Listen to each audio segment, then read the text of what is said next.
Bonjour, bienvenue sur la maïeutique. Bonjour Ange. Donc je vous invite à aller voir la vidéo de présentation que nous avons réalisée avec Ange. Si on résume, tu as plusieurs diplômes de niveau Master 2 en France.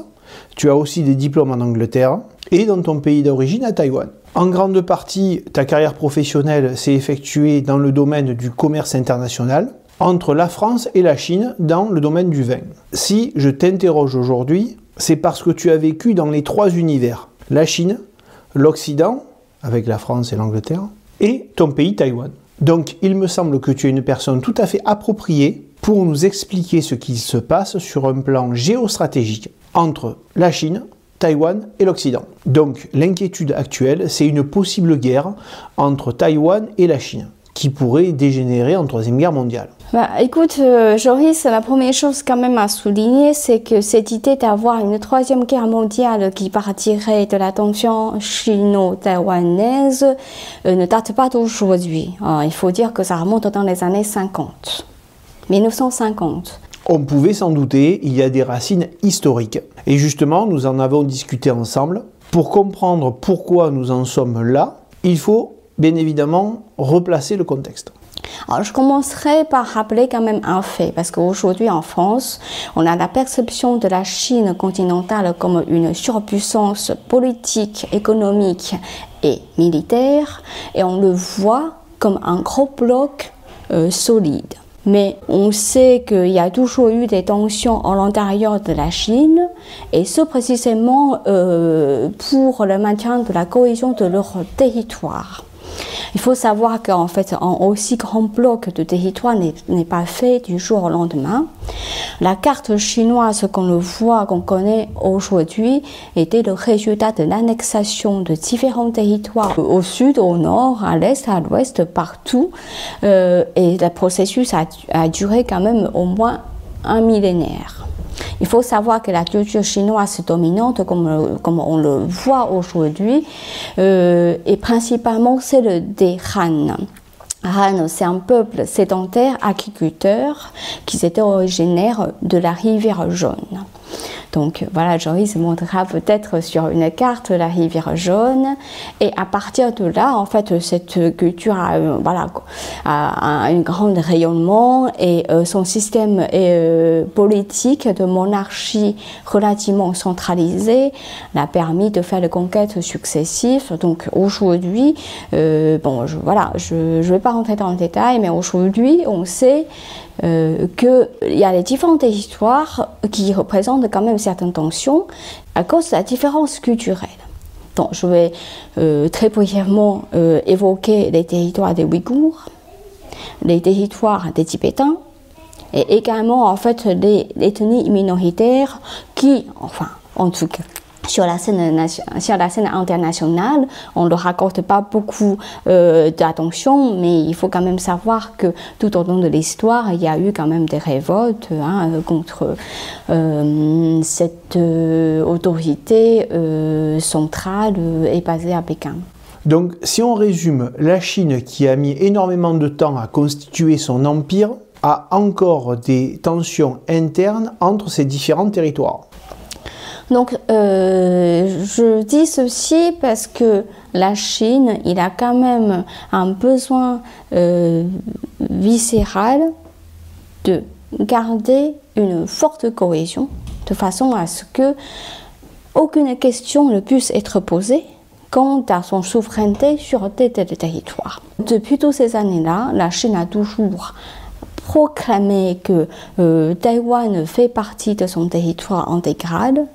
Il est hors de question pour elle, idéologiquement parlant et politiquement parlant, de reconnaître ça puisse en être autrement. Oui, parce que la superficie de Taïwan, ça correspond à 4 fois la Corse. Donc l'intérêt pour la Chine d'avoir Taïwan ne se résume pas qu'à une question de surface. Ce que tu nous expliques, c'est qu'il y a plutôt un intérêt politique à imposer son autorité pour garder la cohésion de l'ensemble des territoires dans la Chine. Donc, dans le fond, c'est pas grand-chose en termes de superficie, mais en termes de stratégie. De la remise en question. Oui, voilà, de l'efficience du pouvoir communiste sur l'ensemble du territoire, c'est une grande valeur symbolique. Admettons que Taïwan était autre chose que une de ces provinces, ça veut dire que le surlendemain, le Tibet ne sera plus là. Les territoires Xinjiang, là où c'est occupé par les musulmans, ne sera plus là. On peut même en fait questionner certains territoires occupés par les ethnies minoritaires. Et là, ça va être en fait une réaction, et sans parler encore des territoires comme le Hong Kong ou Macao, qui a eu quand même une très longue histoire d'occupation étrangère. Tout ça, ça sera remis en question. Ok, donc nous avons ce problème de cohésion qui est très important pour Pékin. Maintenant, tu vas nous expliquer l'histoire de Taïwan et pourquoi elle ne fait pas partie de la Chine. Pendant la Deuxième Guerre mondiale, pendant que les Européens combattaient l'Allemagne ou l'Italie, il y avait aussi un autre front de guerre en Asie. Et cette fois-ci, certains pays, en tout cas, il y a eu aussi une alliance en Asie et les Asiatiques se battaient contre les Japonais. Japonais étant un peu, on va dire, homologue de l'Allemagne en Asie, donc qui envahissait ces pays voisins, comme la Corée, la Chine et même certaines îles dans la mer de Chine du Sud. Pendant la Deuxième Guerre mondiale, la Chine a été gouvernée par ce qu'on appelle la partie nationaliste. C'était le parti qui a réussi à renverser la monarchie impériale en 1911. Depuis la Révolution chinoise, la Chine était dans un piètre état. Il y avait des années d'ingérence par les pays européens et les États-Unis y compris, qui profitaient d'une extrême faiblesse de la monarchie chinoise pour faire ses commerces, demander des concessions, demander l'installation des comptoirs, etc. Donc ça nous rappelle quand même cette histoire de la guerre de l'opium, n'est-ce pas? Et il y a eu aussi des années de guerre, la Chine a été épuisée. Après la révolution de 1911, ce parti révolutionnaire devenu parti nationaliste avait quand même pour tâche de remettre la Chine sur pied. Donc il tentait de pacifier l'intérieur de la Chine, en tout cas l'intérieur de la Chine, qui était quand même déchiré par les seigneurs de la guerre. Ils étaient tous chinois. Alors pourquoi ces seigneurs de la guerre? Finalement c'est assez simple, parce que comme le pouvoir central monarchique était très faible, donc on voyait monter en puissance les seigneurs locaux, et chacun se dotait en fait d'une certaine force armée. Donc voilà, c'est un peu aussi une guerre tribale. Ils se faisaient la guerre entre eux lorsque il y avait un conflit concernant les intérêts ou autres disputes. Alors ça c'est la situation tout de suite après la Révolution en 1911, après le renversement de la monarchie impériale. S'en est suivi quand même des années de guerre de la Seconde Guerre mondiale, comme j'expliquais tout à l'heure, que les Chinois se battaient contre les Japonais, qui avaient quand même une supériorité en fait en force, en puissance de feu, en armes, en technologie. À l'époque, l'armée chinoise, qui était en fait tenue par la partie nationaliste, ils étaient déjà pas en très grande forme du fait de leurs interventions pour essayer d'éradiquer les guerres entre les seigneurs de la guerre, et puis les années de lutte également pour renverser la monarchie impériale. Tout ça pour dire qu'en fait, à la fin de la guerre, en 1954, la Chine était complètement dans un sale état. Ses habitants étaient épuisés, ravagés par la guerre ou les guerres successives, dans une extrême pauvreté, parce que la culture était quand même très abîmée, laissée en abandon. Et au niveau politique également, la situation est laissée bien sûr largement à désirer, puisque ce parti nationaliste peinait à instaurer une démocratie qu'il a toujours voulu et qui n'a pas pu mettre en place à cause de ces faits de guerre depuis des décennies. Et il ne faut pas oublier qu'il y avait la révolution chinoise, il y avait la Deuxième Guerre mondiale, et pendant tout ce temps-là, il y avait la montée du communisme, qui nous venait de la Russie, comme tout le monde connaît cette histoire, mais qui a réussi un grand recrutement en Chine. Le communisme de l'époque, en tout cas, parlait particulièrement à des gens en souffrance économique, en souffrance dans la vie, de sentiment d'être exploité, d'être déshérité, dépossédé. Et c'était bien le cas de la plupart des Chinois de l'époque. Et donc, en fait, il y a eu un parti communiste chinois qui, en profitant de ces années de troubles, de grande pauvreté, de grandes souffrances par conséquent, grossissait et gagnait de plus en plus d'adhérents. Et à la fin de la Deuxième Guerre mondiale, quelques années après, pour eux, la situation était mûre pour qu'à leur tour, qu'ils fassent leur révolution à eux, donc en fait comme la révolution rouge en Russie, et cette fois-ci ils n'ont pas eu beaucoup de peine en fait à battre cette armée nationale qui est tenue par ce parti nationaliste, qui était encore une fois une force qui était très fatiguée, limite désorganisée, puisqu'ils avaient les équipements et les hommes ont été grandement consommés pendant toutes ces années de guerre. Parce que là, à cette époque, en 1949, la partie communiste voulait prendre la Chine. Le parti nationaliste essayait de contrecarrer leurs attaques.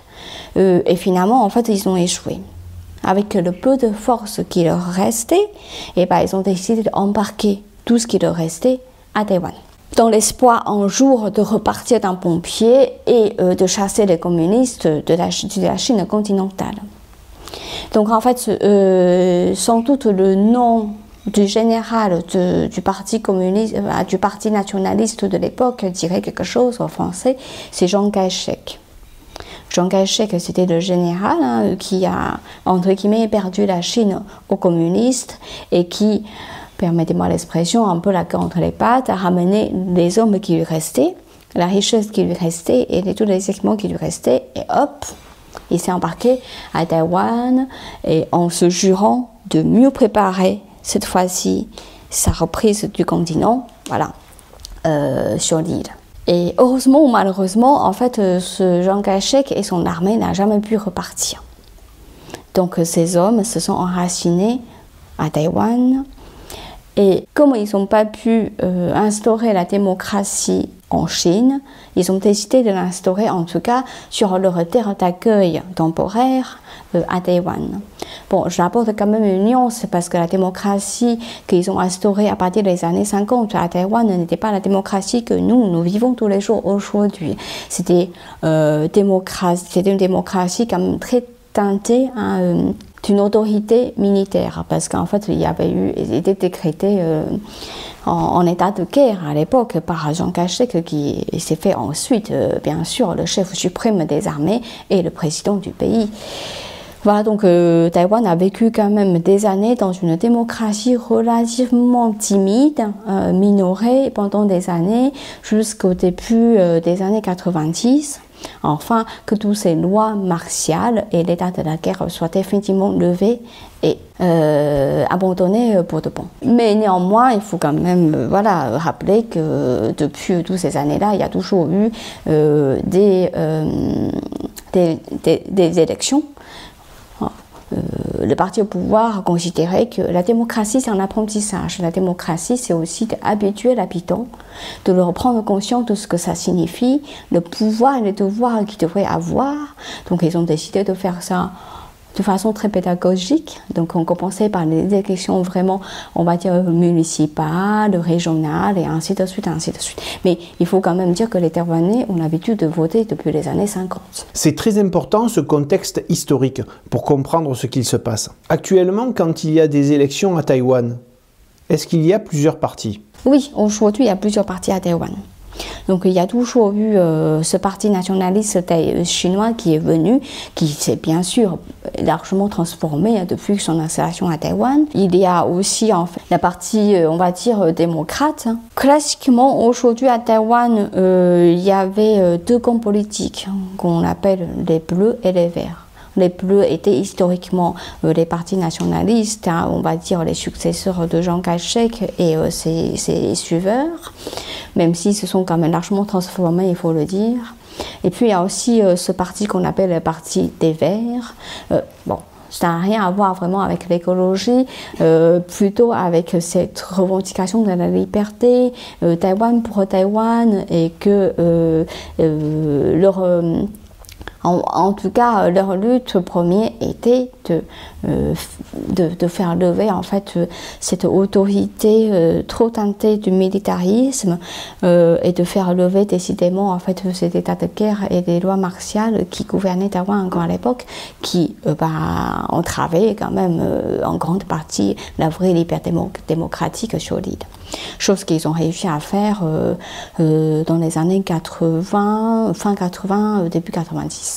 Merci pour ce rappel, ça nous permet vraiment de comprendre l'origine des tensions entre la Chine et Taïwan. Donc nous allons rentrer dans le vif du sujet sur ce problème de guerre qui semble se profiler entre la Chine et Taïwan. Donc en fait, il faut comprendre que y a eu cette tension depuis les années 50. Si je ne me trompe pas, c'est dans les années 52. Il y a eu en fait déjà une grande bataille entre les communistes et les partis nationalistes. Ils s'envoyaient des obus. Et ça a duré quand même des jours et des jours, mais à la fin, la conclusion était statu quo, parce que personne n'a réussi en fait à avancer dans iota. Le statu quo était plus ou moins acté et de fait depuis 1955. Et depuis ce temps-là, la Chine, les communistes chinois, ils avaient d'autres chats à fouetter, donc ils se sont dit, d'accord, on n'a pas réussi à éradiquer l'armée de Chiang Kai-shek, ils se sont réfugiés sur l'île de Taïwan, mais tant pis, on va laisser ça pour l'instant, parce qu'on avait d'autres chats à fouetter, et donc ça... Tout le monde sait que après c'était la grande des années assez dramatiques pour la Chine continentale. S'en est suivi le grand bond en avant, la révolution culturelle qui a malheureusement mis la Chine encore dans d'autres souffrances. Et cela tout au long des années 50, 60 et 70. Et pendant ce temps-là, les Taïwanais, ils essayaient de faire l'infrastructure sur l'île, d'instaurer la démocratie, faire en sorte que Taïwan puisse petit à petit devenir un pays moderne. Pour moi, l'image que j'ai de Taïwan, c'est dans les années 1990 où tout était fabriqué à Taïwan. On voyait Made in Taiwan partout, et d'ailleurs il y a même un sketch des Inconnus sur ça. Exactement. Enfin, tout était fabriqué à Taïwan parce que Taïwan a aussi connu son période d'essor économique en ouvrant son marché, surtout en rendant accessible son main-d'œuvre peu chère à partir des années 70. Donc effectivement, en fait, il y a eu beaucoup d'usines taïwanaises qui sous-traitaient pour les autres entreprises étrangères. Et c'est grâce en fait à ce premier travail que Taïwan a pu accumuler en fait ses premières richesses. Ces premières richesses qui, à leur tour, a permis à Taïwan de se spécialiser en fait dans l'informatique. Et donc on sait qu'aujourd'hui, si je ne me trompe pas, il y a 70% de la fabrication des bus électroniques sont tenus en fait par les Taïwanais, indépendamment de la localisation de l'usine. Au tout début, on faisait beaucoup de choses, du textile, comme du plastique, et c'était comme la Chine depuis au moins 2 décennies, ou un peu plus que ça, un peu 30 ans. Et aujourd'hui, en fait, toutes ces industries légères étaient parties de Taïwan. Certaines d'entre elles sont parties en Chine, les autres en Asie du Sud-Est. Et il ne nous reste que principalement des usines, comme on l'a dit, 3C, c'est-à-dire de l'informatique. Alors, pour les tensions qui ressortent actuellement, il me semble que tu m'avais expliqué qu'il y avait des tensions politiques internes à Taïwan qui avaient joué un rôle. Ce serait utile de rappeler qu'il y a eu une élection présidentielle cette année, je crois qu'en janvier 2024 à Taïwan, et les électeurs taïwanais ont confirmé encore une fois leur préférence pour la partie verte, c'est-à-dire le parti qui revendique haut et fort l'identité taïwanaise, son parcours singulier et surtout de son détachement vis-à-vis de la Chine, et également la volonté de sortir on va dire, du menace chinois. Quant à l'éventualité d'une guerre, alors, il faut quand même se dire que... Toi, ça ne te semble pas réaliste? Non, mais c'est pas ça, c'est que si on voit un peu comme la géopolitique et qu'on se rappelle de l'histoire, encore une fois, de la Deuxième Guerre mondiale dans ces régions du monde et l'implication des États-Unis dans l'Asie, dans le Pacifique, il était évident qu'aujourd'hui, enfin en tout cas, c'est aussi également connecté en fait à la guerre froide. Donc pendant la guerre froide, il y avait le bloc rouge qui était représenté par la Russie et la Chine. Et côté chinois, l'Occident contenait des communistes chinois par ce rideau qu'il a pu former avec l'archipel qui ceinturait le Pacifique. C'est-à-dire, ça part de la Corée du Sud bien sûr, qui descend par le Japon, ensuite qui passe par Taïwan, et les Philippines étaient aussi des alliés des États-Unis à l'époque, et ce jusqu'en Australie. D'ailleurs, il y a eu des batailles navales ou autres, en tout cas dans ces régions-là, et des armées qui partaient de l'Australie. Donc tous ces territoires maritimes finalement étaient tous reliés ensemble. Et donc, en fait, les États-Unis, par leur expérience qu'ils ont vécue avec Pearl Harbor, c'est-à-dire l'attaque des Japonais, ils savaient qu'en fait, s'ils n'avaient pas quelque chose pour ceinturer, pour fermer l'accès par le Pacifique, pas très vite, Hawaï était bon à prendre. Si Hawaï était bon à prendre, eh ben, il restait quelques kilomètres à faire jusqu'à atteindre la côte. Les États-Unis, à mon avis, n'étaient pas vraiment, en tout cas, il ne se sentira pas vraiment menacé jusqu'à ses propres portes. Mais néanmoins, il sait pertinemment que Taïwan, comme tous les autres îles dans ces régions-là, ont une importance stratégique de contre-pouvoir vis-à-vis en fait de la Chine qui semble-t-il prétend de plus en plus de choses, de puissance maritime, de puissance spatiale, etc., etc. Alors j'entends tout ce que tu me dis, mais il me semble que les ambitions et les attentes qu'il y avait durant la guerre froide, il y a 30 ou 40 ans, ne sont plus les mêmes aujourd'hui. À cette époque, il y avait des blocs prospères, alors qu'aujourd'hui c'est bien différent. On voit que la croissance démographique est nulle, même pour la Chine, qui a récemment abandonné sa politique de l'enfant unique. Donc tous ces pays qui étaient poussés par la croissance de leur population ne cherchent plus vraiment à s'étendre aujourd'hui. Et même économiquement, on n'a plus la même prospérité que pendant la guerre froide. Alors, moi je pense que c'est relativement risqué de mon point de vue de la Chine. La Chine, on sait qu'ils ont une grande armée, ils ont statistiquement quand même une armée très nombreuse, avec les équipements relativement modernes, ils ont une puissance de feu incroyable, ils ont des armes nucléaires, tout ça tout le monde est connu. Mais le coût d'une guerre est quand même considérable. Et puis pour moi, alors il y a beaucoup de gens qui disent que si jamais la Chine est chancelante par rapport à sa propre autorité à l'intérieur, il n'y a pas mieux pour réunir tout le pays en lançant que de lancer une guerre contre l'étranger. Mais c'est tout peu tranchant. Si la guerre peut très bien réussir, effectivement, la partie communiste pourrait arriver à ses fins, mais on ne sait jamais. La Russie, je pense qu'il n'a pas compté sur que ces offensives contre l'Ukraine allaient en fait durer au moins quasiment 2 ans maintenant.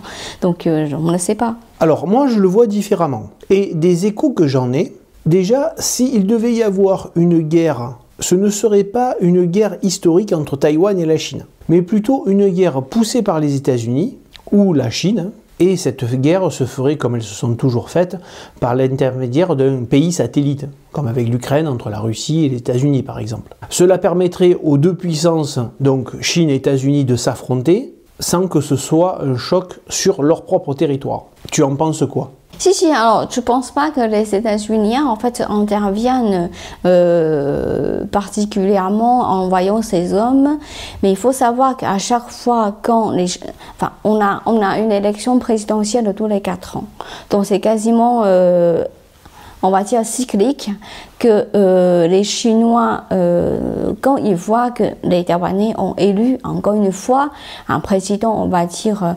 indépendantiste entre guillemets, et ben ils lançaient les opérations, l'exercice militaire, naval, aérien, etc. Sur la côte proche de Taïwan pour montrer qu'elle n'est pas contente, pour montrer que si elle le souhaite, elle a toujours le moyen de nous, en tout cas, de nous envahir en 2 temps 3 mouvements. Et à chaque fois, la Chine, on va dire, gesticule. Il y a souvent les États-Unis qui envoient les navires, à naviguer, à tourner autour de Taïwan. Également pour montrer que si jamais les Chinois décident de lancer une vraie offensive, les États-Unis sont également prêts et qu'ils ne sont pas loin. Donc en fait, j'ai envie de dire que jusqu'ici, la scène taïwanaise servait plus à une déclaration de part et de l'autre. Hein, voilà, une déclaration d'intention, une déclaration de puissance, c'est plus une scène de démonstration et de déclaration d'intention qu'un vrai affrontement jusqu'ici. Donc déjà, ce que tu nous dis, c'est important. Régulièrement, à Taïwan, à chaque élection, il y a des gesticulations de la Chine pour influencer les votes sur l'île. Les partis qui s'affrontent à Taïwan sont soit pour la Chine, soit pour l'indépendance. Donc pour le moment, c'est plutôt le parti indépendantiste qui gagne les élections. Le parti des Verts qui est au pouvoir. Mais est-ce qu'il n'y a pas régulièrement une alternance? Alors depuis, si je ne me trompe pas, depuis 3 mandats, on n'a eu que les Verts. Il faut savoir qu'en fait, la jeune génération taïwanaise... D'habitude, il y a toujours une alternance qui se crée. Une fois c'est les uns, une fois c'est les autres. Donc justement, c'est intéressant parce qu'à une époque, il y avait plus des alternances. Pendant alors, si je ne me trompe pas, du début des années 90 jusqu'au début 2000, il y avait des alternances. Un coup vert, un coup bleu, un coup vert, un coup bleu. Mais depuis 3 mandats, c'est vert, vert et vert. Parce qu'il faut comprendre que l'ancienne génération des Taïwanais, ceux qui ont 50 ans ou même 60 ans, ont vécu en fait le faste de l'essor économique de Taïwan. Et donc ils sont toujours un peu nostalgiques en fait de la prospérité, l'argent et le confort que ça représentait. Ils avaient gardé encore en mémoire que cet argent-là, ils ont pu aussi le gagner grâce à la possibilité d'implanter les usines, de profiter d'un main-d'œuvre pas cher chinois, quand je dis ça, des années 80-90. Donc ils étaient sans doute un peu plus nostalgiques, ils ont une position un peu plus conservateur et ils se disent que il faut mieux quand même rester sympa, cool avec nos voisins, pas besoin d'aller trop secouer le coconut, le cocotier. Alors qu'en fait, la jeune génération, ils ont grandi à la fin de des périodes de faste à Taïwan. Ils ont grandi dans quand même une espèce de sobriété imposée. Aujourd'hui, Taïwan, voilà, c'est comme en Europe en fait. Il a les mêmes problématiques, vieillissement de la population, un grand trou dans la sécurité sociale, les mêmes problématiques de devoir en tout cas vitaliser son économie, probablement réindustrialiser le pays. Donc ça doit te parler, ce sont des thèmes voilà, qu'on voit tous les jours en France. Oui, cette limite est une limite mathématique. On ne peut pas avoir de croissance infinie. Quel que soit le pays, ou quelle que soit la configuration politique. En France, nous avons vécu ça à la fin des 30 Glorieuses, et il faut se résigner à comprendre que ça ne peut pas se reproduire. Donc en fait, Taïwan, malgré son statut d'un pays jeune, il est déjà arrivé à un statut là où il y a quand même un épuisement de la démocratie. Les jeunes se posaient quand même plus en plus de questions sur le vrai pouvoir que les gens peuvent avoir dans une démocratie. Ils se posent aussi la question de leur avenir, de la possibilité d'ascension sociale. Donc malgré, voilà, encore une fois, malgré son statut de pays jeune, il a déjà en fait le profil d'un pays à l'économie vieillissante et une démocratie qui cherche à se réinventer. Donc je pense que ça doit parler quand même pas mal le français. Hein. Oui, exactement. Alors moi je vais te dire ce que j'entends sur les réseaux sociaux. Je trouve que c'est difficile de trouver une information claire et de qualité sur ce problème de tension entre Taïwan et la Chine. Les personnes que je vois intervenir sont souvent des spécialistes d'économie, qui sont certes forts dans leur domaine, l'économie, mais qui ne connaissent pas aussi bien que toi le problème géopolitique à Taïwan. Ils n'ont pas vécu de l'intérieur toutes ces relations et toutes ces tensions entre Taïwan, la Chine et l'Occident. Et c'est pour ça que je te fais intervenir sur la chaîne. Donc, les arguments qui sont avancés par ces économistes, c'est de dire qu'on est en récession, que l'économie mondiale de toute façon ne va pas bien, même en Chine. Hein. Du coup, il y a une peur des États à ne plus maîtriser leur population, et il y aurait cette tentation de se lancer dans une guerre. On sait bien que fixer un objectif, même une guerre, ça permet de détourner l'attention. Alors, du point de vue économique, je ne pense pas du tout. Parce qu'en fait, le petit territoire que représente Taïwan n'a pas vraiment de vrai intérêt pour la Chine. Bon, on va dire notre savoir-faire hein, sur les produits informatiques, éventuellement, ça pourrait représenter un tout petit peu d'intérêt, mais ce n'est pas les technologies secrètes. Voilà, donc si Taïwan tombe, en fait, ces technologies vont être très rapidement déportées ailleurs, et cela sans grande difficulté, sachant qu'en fait, les Taïwanais ont eu quand même une grande tradition d'immigration, donc en fait, les cerveaux taïwanais, ils sont partout. Aux États-Unis, en Europe, partout. Donc, pour moi, il n'y a pas de... ils peuvent très bien s'emparer de tout ce savoir-faire, mais comme ce n'est pas des savoir-faire vraiment secrets, ça peut être en fait ensuite déporté très rapidement. L'île étant tout petite, il a sa valeur stratégique, mais il n'a pas vraiment une grande valeur économique. Hein. Alors, quand je parle d'économie, ce n'est pas dans le but de s'approprier l'économie de Taïwan. C'est plutôt dans le sens de masquer des problèmes économiques qui sont internes à chaque pays. Et ça permettrait aussi de lancer une économie de guerre avec la production d'armes, et ainsi de suite. Non, moi je ne pense pas. D'une part, parce qu'en fait nous sommes déjà clients des armements européens et américains, donc on en achète assez régulièrement. Le budget de la défense à Taïwan est relativement élevé. Alors, j'ai pas le chiffre actualisé en tête, mais pendant des années, ça a avoisiné les 20% même. Donc en fait, de toute façon, on est déjà clients. Donc tout le monde nous vend des choses. On n'a pas besoin, enfin en tout cas je pense pas que l'Occident ait besoin en tout cas de provoquer une guerre pour continuer à nous vendre quoi que ce soit. D'autant plus que si jamais une guerre devait se déclarer, ça sera relativement expéditif, sans l'intervention des autres puissances. Taïwan étant une toute petite île très proche de la Chine, ils n'ont pas besoin de beaucoup de temps pour vraiment prendre l'île. Non, mais il suffit d'avoir en fait établir en fait son contrôle naval et aérien, et c'est quelque chose que la Chine, s'il veut le faire, il peut le faire en tout en 3 mouvements. Et là, ça va tomber très rapidement. Oui, tu veux dire un assiègement? C'est même pas en fait un assiègement, parce qu'un assiègement implique que ça dure quand même des jours et des mois, mais en fait non. Oui, on pensait ça aussi de l'Ukraine, mais on a bien vu que ça dure plusieurs années. Évidemment, j'en reviens. C'est sans intervention des autres puissances. Si jamais les États-Unis interviennent, alors je ne pense pas que les Européens interviennent parce qu'ils ont ils ont d'autres préoccupations, enfin, ils n'ont jamais vraiment voulu intervenir. En tout cas, ils ne se sont pas entre gendarmes du monde comme les États-Unis. Alors, bon, les États-Unis aujourd'hui, ils ne se sont pas non plus aussi gendarmes du monde qu'avant. Hein.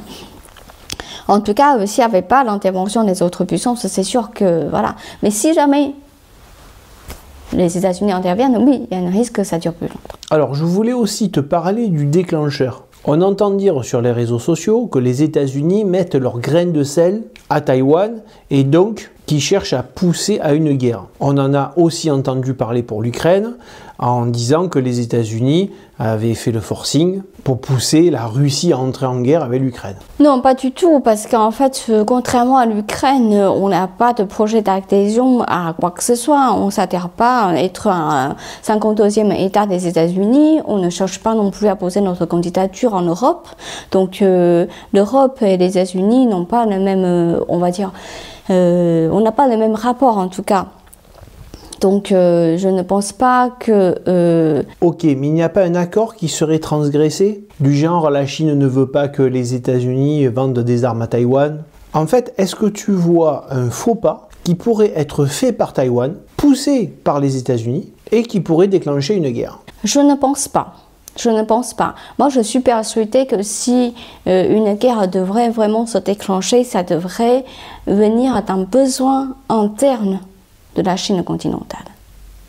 C'est-à-dire qu'à un moment donné, ils se sentent qu'ils ne pouvaient plus tenir leur pays tel qu'il est, que le pouvoir s'affaiblit considérablement pour pouvoir donner un coup de revitalisation à leur pouvoir, qui décident de chercher une excuse pour lancer tout le pays dans une grande entreprise nationale. Et là, oui, pour moi, ça c'est beaucoup plus réaliste que tous les théories complotistes en impliquant les intérêts financiers ou autres. Ok, très bien.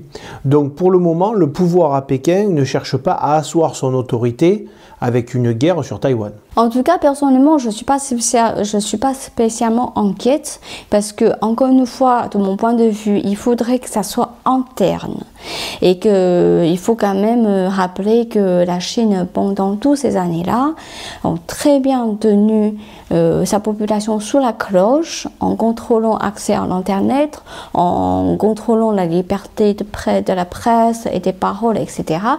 Donc, d'une façon générale, la population chinoise est relativement ignorante. C'est pas péjoratif en fait ce que je dis, ils sont ignorants parce qu'ils sont dans l'obligation d'ignorer. Alors oui, je sais que les livres qui viennent d'Occident sont tous contrôlés par la douane chinoise. Ils les ouvrent, ils vérifient les cartes, ils modifient les textes, ils modifient les graphiques. Par exemple, où on voit l'île de Taïwan qui est indépendante, mais ils la rendent appartenant à la Chine. Bien sûr, il y a une censure, il y a un contrôle effectif en fait de la part des Chinois.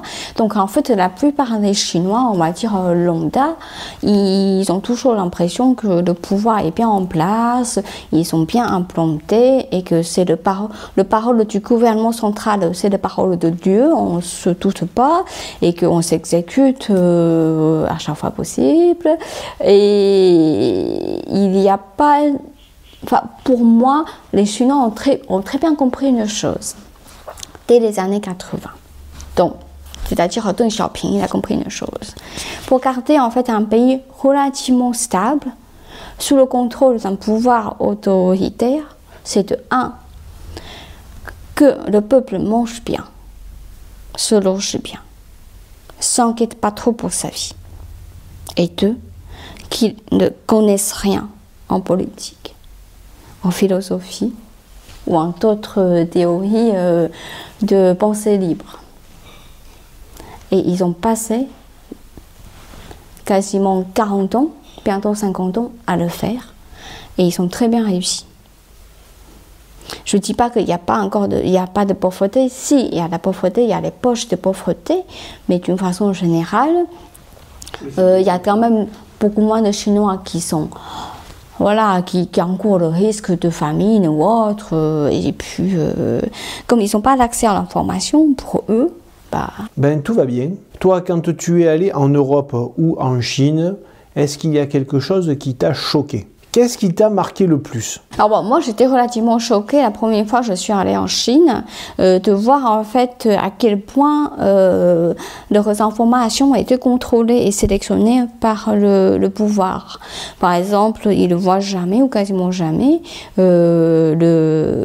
l'histoire de Tiananmen, qui a quand même choqué le monde entier. Oui, c'est la révolution étudiante où on voit cette image célèbre d'un étudiant en chemise blanche devant les chars. Oui, donc en fait, d'une façon générale, même les jeunes, hein, c'est pas leur préoccupation en fait. Le pouvoir politique, la participation à la vie politique n'est pas vraiment leur préoccupation.